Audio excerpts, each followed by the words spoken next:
the real Rumpelstiltskin. He wasn't after the baby, he was after revenge. Long before the spinning wheel and the whispered name, before a queen cried out in desperation and a strange man offered to help, there was a village built from broken promises and stitched-together lies. It wasn't the kind of place marked on royal maps, and that's exactly how the people liked it. Tucked between the teeth of two cruel mountains and shadowed by a forest that howled at night, it was a land where survival meant silence, and silence was a currency far more valuable than gold. No one spoke of the tower near the river. No one touched the stones carved with strange runes at the edge of the field, and no one, under any circumstance, said the name Rumpelstiltskin. He hadn't always been a curse. He had once been a boy. His real name was Elias. Born to a weaver and a healer, Elias was the kind of child who asked too many questions. He wanted to know why the stars flickered, why the river never froze, and why his father came home with blood on his boots and never talked about where he'd been.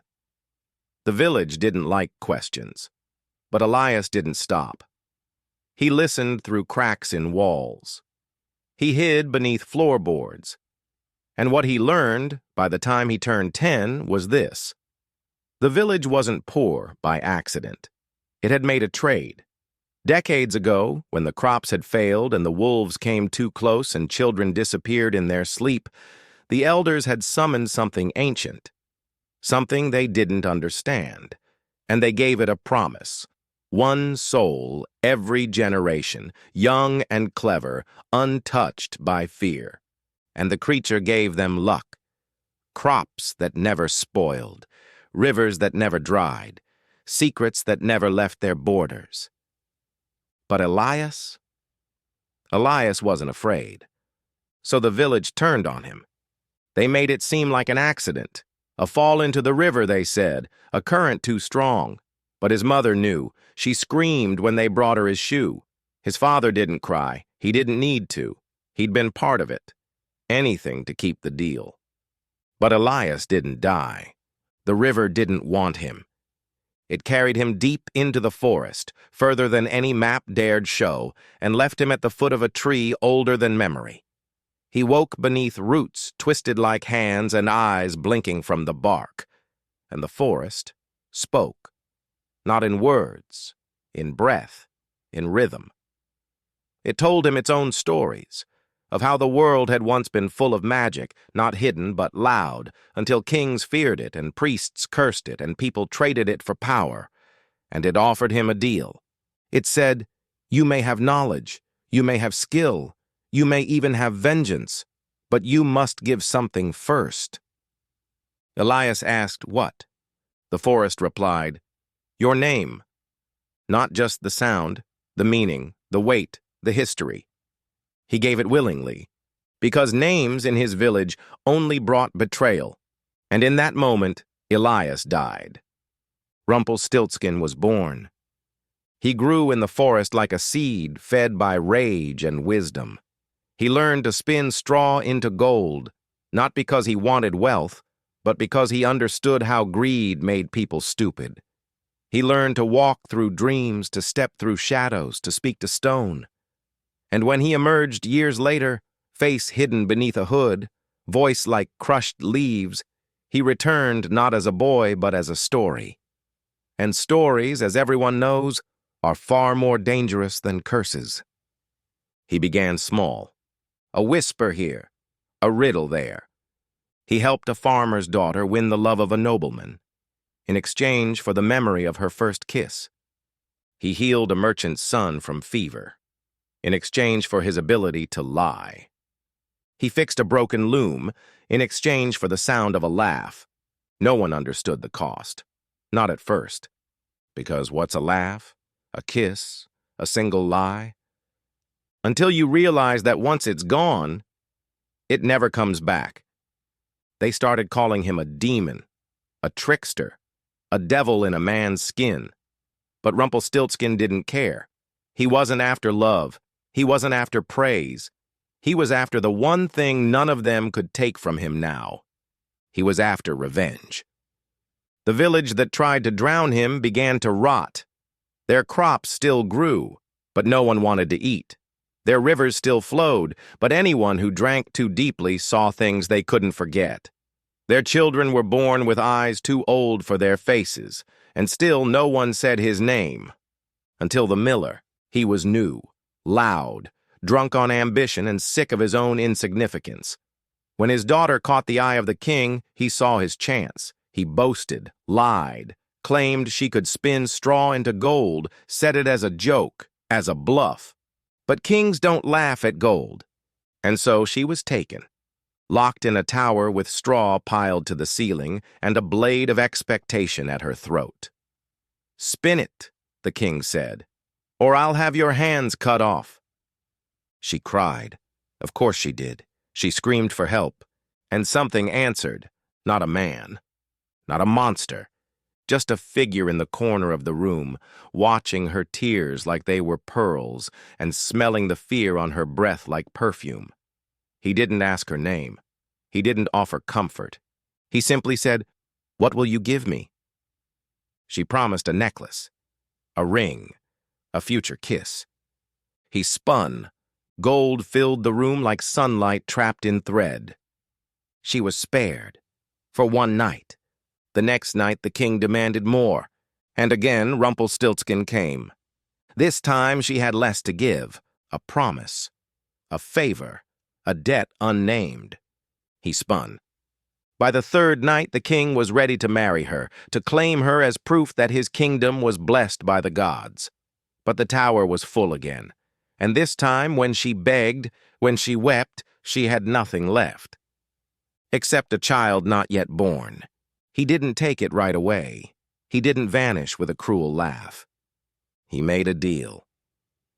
"When it is born," he said, "if you cannot guess my name, I will take it."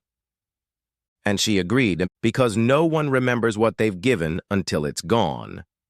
But Rumpelstiltskin didn't want the child. Not really. He wanted something more.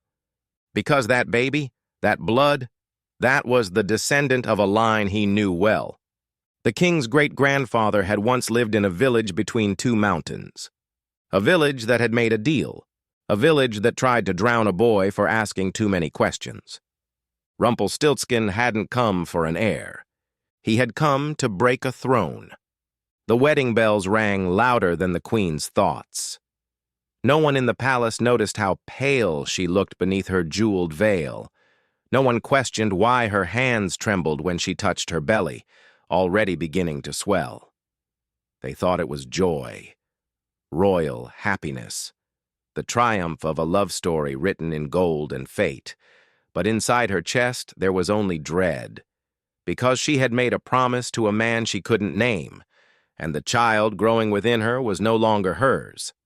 He didn't appear again, not for a while, not as the seasons turned, not as her belly grew round, not as the king placed his hand on it and whispered plans of succession.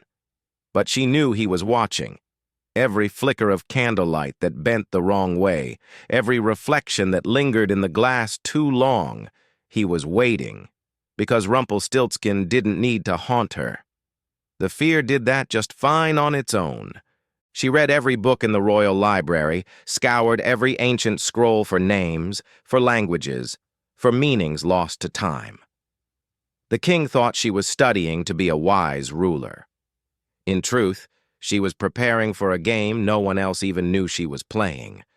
When the child was born, a boy, pink and perfect and wailing like thunder, she clutched him with a grip so tight the nurses worried she might crush him. But she didn't let go. Not even when they pried him from her to wrap him in silk and show him to the court. She whispered every name she had found into the boy's ear, over and over, like a charm. Bartholomew, Alric, Theon, Virel, Imloth, Kael. Names from dead kingdoms. Names no one had spoken in centuries. She tried them all every day and waited. He came 3 nights later, not through the window and not through the door, just there, standing at the foot of her bed, pale and smiling. "Did you miss me?" he asked. She didn't answer. She held the child tighter. I've come for what's mine. He's not yours. He was part of the deal. I didn't know what I was promising. His smile widened. That's the beauty of it. She stood. You said if I guessed your name? I did. And if I do, you'll leave? I'll vanish like a lie exposed. She looked him in the eye. Alatar. No. Thorn. No. Vexin. He clicked his tongue. Closer. She squinted. Elias. His smile faltered, just slightly. She stepped forward. That was your name once, before the forest, before they betrayed you. Elias. His eyes burned. You think I don't know? I looked. I read everything. I traced the records. There was a boy in a village long ago, born to a healer, a boy who vanished into the river and was never found. Rumpelstiltskin didn't speak. You weren't born a monster, she said. They made you one. Still, he said nothing. But you don't want my son, she added, voice breaking. You want to finish what they started. You want to ruin a bloodline. You want to make a king beg the way they made your mother scream. He stepped closer, face unreadable. I'll give you something else, she said. Something better than revenge. That caught his attention. I'm listening. Legacy. He raised an eyebrow. You said you gave up your name, she continued. That it was the price. But what if I give you a new one? I don't need a new one. You don't want to be remembered? He hesitated. Just a second. I can make the story true, she said. I'll tell it to him, to the boy. I'll teach him what they did. I'll teach him your name, not as a curse, as a warning, as a truth. You'll be remembered, not as a thief, as a reckoning. He tilted his head. You think stories are enough? I think stories are all we really have. He looked at the child, then back at her. And for the first time, something changed in his expression. Not sorrow, not anger, recognition. You remind me of someone, he said. My mother had your eyes. She said nothing. He sighed. Very well. A deal, then. Keep your son, but tell him the truth. No more lies. Not about kings, not about monsters, not about me. I swear it. And teach him my name. I will. He stepped back into the shadows. But before he vanished, he turned and said, It's not just a name, it's a lesson. Then he was gone. And in that silence, something shifted, because the queen didn't lie. She told the boy everything, about his mother's deal, about the man who spun gold, about the cost of ambition, about the boy named Elias, and how the world broke him. She taught him the name Rumpelstiltskin not as a joke or a bedtime tale, but as a symbol of what happens when the powerful forget who they trample to climb higher. And the boy? He never forgot. He became a ruler, yes, but not the kind who hoarded gold. He built hospitals, not fortresses. He banned secrets written in blood. He outlawed trades of flesh for favor. And every year, on the night of his birth, he walked to the edge of the forest and whispered a thank you into the trees. Because he knew he wasn't alive because of magic. He was alive because someone who had every reason to destroy chose instead to be remembered. Now let's pause right here, because if you're still with me, if your heart's been thumping since the moment she guessed that name, then you already know why Uncle Luke had to tell this one. Some people don't want riches. They want acknowledgement. Some scars don't heal with time. They heal with truth. And sometimes the scariest name you can say out loud is your own. So if you've ever had to rebuild from betrayal, if you've ever been underestimated, if you know the power of being remembered for the right reasons, hit that like button, drop a comment, and subscribe. Around here, we're not scared of fairy tales. We tell the parts they tried to erase. They named him Rowan, the boy who was never supposed to live. His name wasn't taken from prophecy or glory or some dead king's tomb. It came from the tree outside his mother's window, a tree that never lost its leaves, a tree that watched as the wind changed direction the night Rumpelstiltskin vanished. Rowan grew up with truth poured into his ears like lullabies. While other royal children were told they came from gods or destiny, Rowan was told he came from a promise, a near mistake, a mother's terror, a stranger's mercy. His mother, now queen in more than name, didn't surround him with gold or armor. She surrounded him with stories, not the kind that make you brave, the kind that make you wise. And the story she told most? Rumpelstiltskin. Not as a villain, not as a punchline, but as a man carved by betrayal and turned into myth. She didn't leave anything out. She told him how she bargained with her own child, how she failed to ask the cost, how she came within a breath of losing everything because of a lie wrapped in desperation. And she told him the name, not just once but every year, as if speaking it aloud was the only thing keeping her honest. Rowan didn't fear the name. He respected it. As he grew, the kingdom changed around him. The laws softened, the punishments lessened. People whispered that perhaps the king had gone soft, that maybe mercy was weakness. But Rowan didn't rule with mercy. He ruled with memory. He didn't forget the woman who almost bartered her son to save her neck, because she was still standing beside him. And if she could come back from that, maybe so could the rest of them. But outside the kingdom? The name spread. At first it was just a legend, a strange tale revived from the ashes of old fires, a warning mothers gave to girls who wandered too far after dusk. "Say his name and he'll take your voice," they whispered. "Speak his name and your firstborn will vanish." But then, the story twisted. Not by accident, on purpose, because other kingdoms had secrets too, and none of them liked what the truth revealed. So they rewrote it, turned him into a baby-stealing demon, a hunchback trickster who lost when a clever girl guessed his name. They painted him in plays as a cackling fool who danced himself into the floor. The story spread like ivy, bright and false and choking. When Rowan heard it for the first time, he was 16. It was at a royal gathering.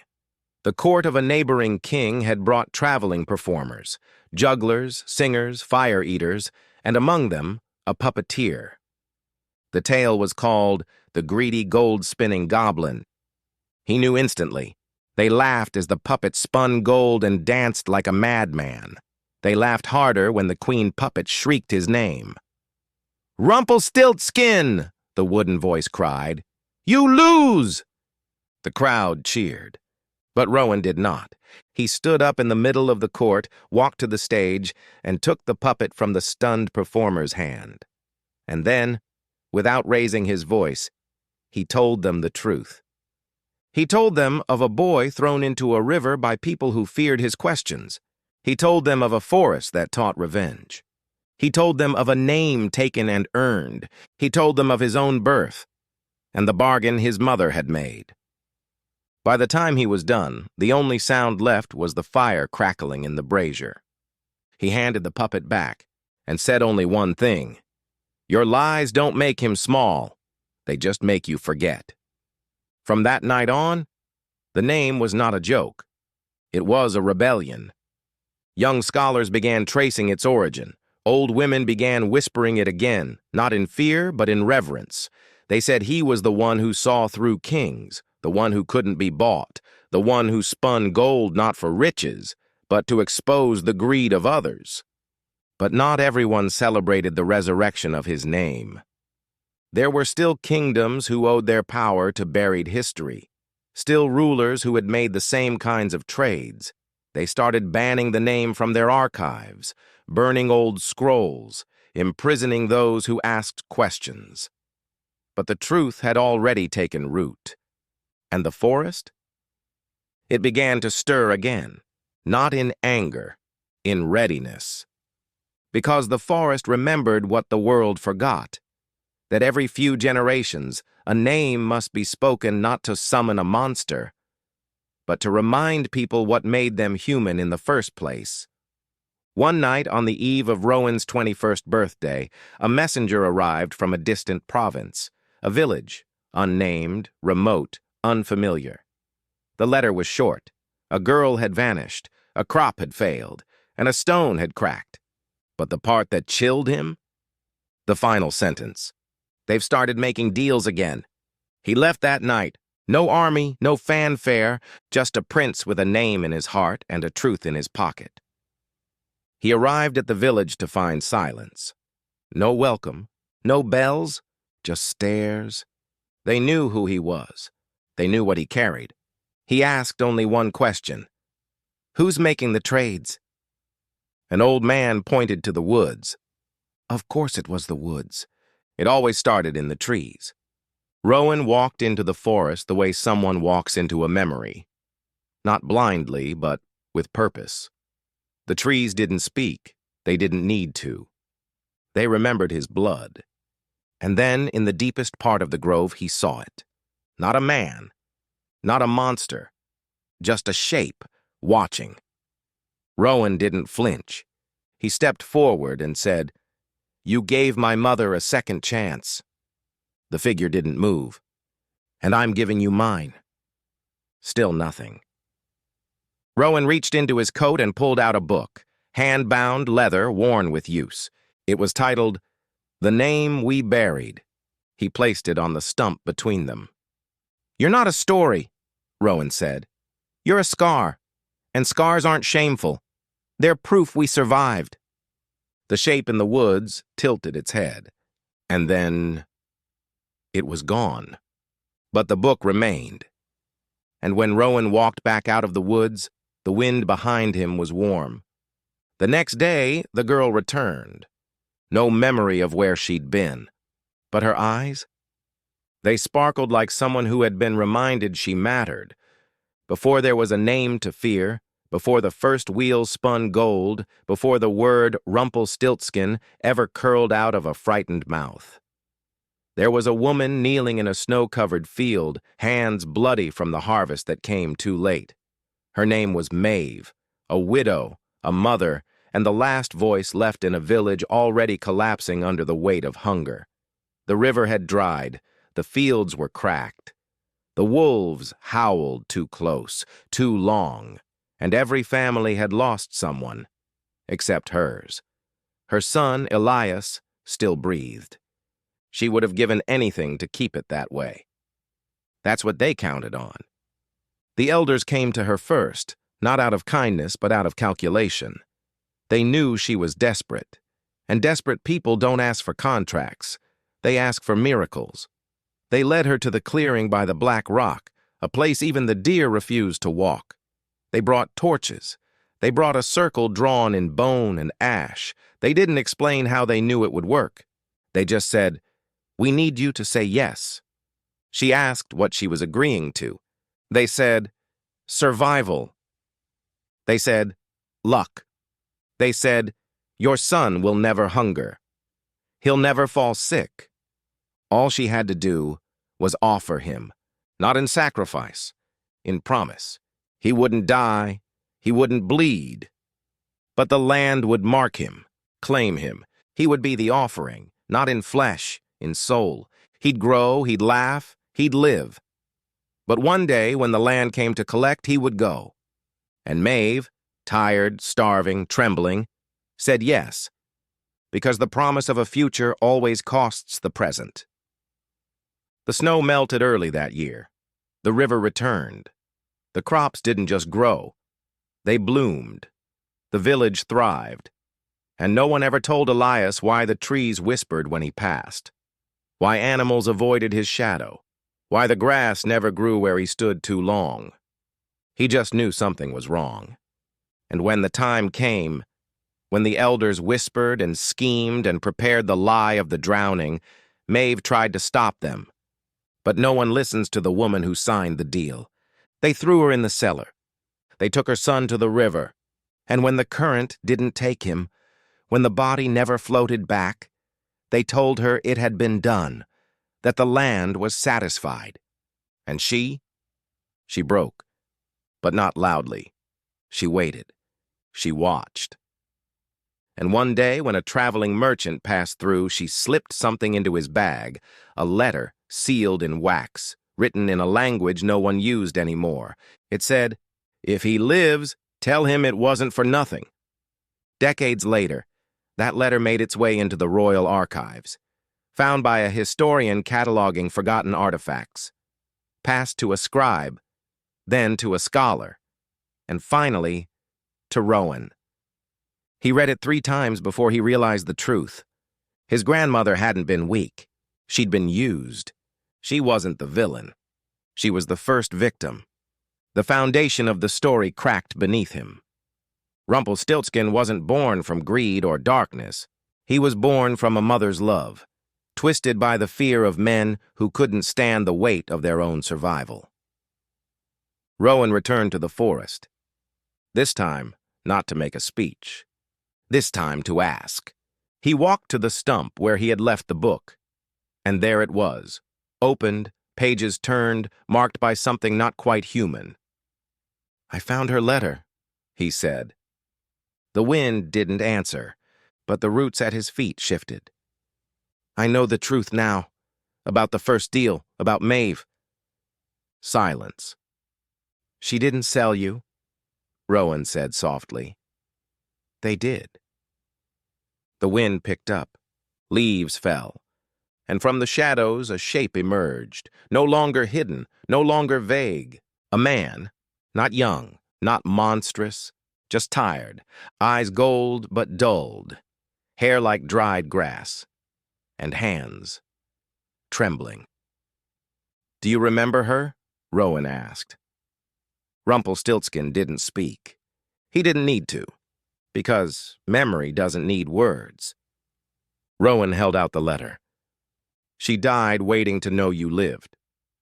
Rumpelstiltskin took it, held it like a relic, and for the first time in his long, cursed life, he wept. Not with rage, with release, because revenge never fills the hole. Only truth does. They sat together on the moss, a prince and a man with no name, not to trade, not to scheme, just to witness. Rowan didn't speak again. He let the silence say what needed to be said, and when he left, he didn't look back. Because some stories don't need a conclusion. They just need to be known. Suspicious content. Years passed, and the name no longer burned. It didn't crawl through hallways or hide in shadows. It stood in the light, carved into stone, etched in ink, spoken in classrooms. The tale of Rumpelstiltskin, not the goblin, not the trickster, but the boy named Elias, who was betrayed before he had a chance to grow, had become something else. It had become a reckoning. Children were no longer told to fear his name. They were told to learn it. Because in every generation, there comes a moment when someone will ask you to trade what you love for what you fear. And if you don't know the story, you might say yes. Rowan grew into the kind of king no one expected. He ruled not with might, but with memory. When foreign courts tried to mock his kingdom's obsession with old stories, he invited them to walk the forests. Some did. And when they came back, they spoke slower, softer, like the trees had taught them something their crowns never could. Others never came back at all. He never named a successor, not in the way kings usually do. Instead, he built the House of Story, a place where scribes, orphans, former thieves, and farmers came to record not the stories they were told, but the truths they lived. It became the pulse of the kingdom, not gold, not power, memory. And on the highest tower of that house, engraved above the doors in iron, were the words, "I am not your villain. I am your mirror." There were still people who tried to twist it back, of course. You can't kill fear that easily. A prince in the Southern Empire tried to ban the name again, called it heresy, said it was witchcraft, said it made people too curious, too bold, too hard to control. But by then, the story had already passed into blood. It moved in whispers, in songs, in stories told at bedtime by mothers who used to be scared and now weren't. One day, a girl arrived at the house of story. She was no older than 10, freckles across her nose, mud on her boots, a wildness in her voice. "I heard he's still in the woods," she said. Rowan was old by then, slower, wiser. "Who told you that?" he asked. "My grandma," she said. "She said he's not a ghost. He's a guardian." Rowan smiled. "Your grandma sounds like a smart woman." The girl stepped forward. "I want to meet him." "You can't just meet him," he said. "He doesn't show up for just anyone." She leaned in. "But he showed up for you." That stopped him. He looked at her closely now, her hair, her hands, her eyes. "What's your name?" "Elia," she said. His heart skipped. "Elia what?" She shrugged. "Just Elia." Rowan looked out the window, toward the trees, toward the place where stories never died, just changed shape. And he realized something. The story was beginning again. Not in pain, in purpose. That night, he returned to the forest. Not to ask, not to beg, just to sit. He left behind the crown. He left behind the palace. He carried nothing but the clothes on his back and a satchel full of old letters bound with twine. He reached the old stump, now covered in moss, and sat.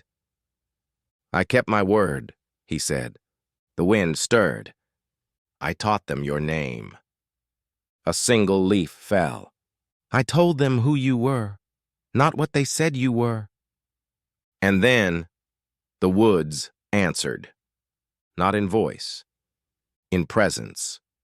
A shape moved between the trees. Not a man, not a monster, just memory made visible. He stepped into the clearing, eyes not glowing anymore, just tired, but peaceful. "You did well," Rumpelstiltskin said. Rowan stood. "It was never my story." "No," the old man said, "but you carried it like it was." They didn't speak again. They didn't need to. They just sat, together, for hours. And when the sun began to rise and the birds began to sing, Rowan said one last thing. "What happens now?" Rumpelstiltskin smiled. "That's the beauty of it," he said. "Now it's not mine anymore either." He placed a hand on Rowan's shoulder, and in that touch was everything: sorrow, strength, legacy, truth. Then he stepped back into the woods and faded, not like a ghost, like a story that knows it's finally been told right. Back at the palace, the girl, Elia, sat in the courtyard, spinning tales to other children. She didn't say she was royal. She didn't say she was chosen. She just said she had a story to tell. And when the other kids asked if it was scary, she grinned. "Only if you lie." Because the tale of Rumpelstiltskin wasn't about monsters. It was about memory. It was about what happens when a name is taken, and how powerful it becomes when it's taken back. So if you've ever been erased, if you've ever been made into a villain in someone else's version of your truth, if you've ever lost your name and had to claw it back piece by piece, this one's for you. Say your name. Speak your truth. Don't wait to be remembered. Make them remember. Because around here, we don't just tell fairy tales. We take back the ones they tried to twist. You already know what time it is. If this one hit deep, smash that like button. Drop a comment telling me who your Rumpelstiltskin is, the name you reclaimed. And if you haven't already, subscribe to Uncle Luke Tells, because we don't close books. We open eyes. And this story? It'll never sleep again.